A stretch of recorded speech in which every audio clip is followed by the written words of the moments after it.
Far-right protesters clashed with police on Saturday after hundreds of people gathered outside the town hall in Nuneaton, Warwickshire for a planned protest. The event was organized to protest over the alleged rape of 12-year-old girl in the town, for which two men, reportedly Afghan asylum seekers, have been charged. The protest began peacefully, but there were tense exchanges with counter-protesters from Stand Up to Racism, who held placards and a banner reading "Stop the Far Right." One held a handwritten sign which read, "Why do fascists only care about women when they can use our stories and pain to oppress others?"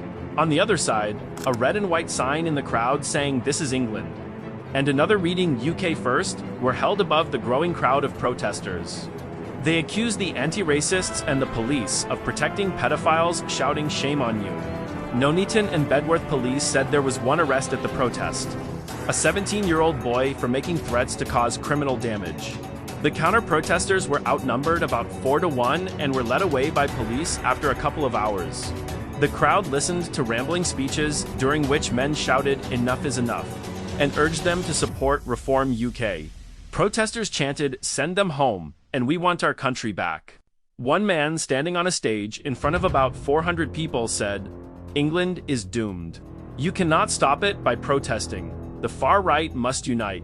He called upon the separate far-right organizations to come together in a group that should include Tommy Robinson, a far-right agitator whose real name is Stephen Yak.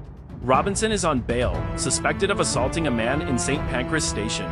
The protest, Nuneaton says no, was organized by the extremist nationalist group Homeland Party, whose activists unfurled a banner reading "Remigration Now," referring to the mass deportation of immigrants and those born in the UK with heritage from overseas.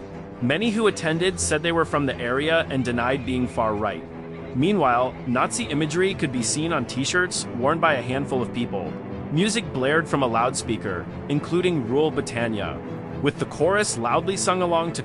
The protest wound down by mid-afternoon as the music was switched off and many protesters, including most of the women, left. Some remained, drinking cans of beer and working themselves up against the police, whom they accused of covering up crimes by asylum seekers.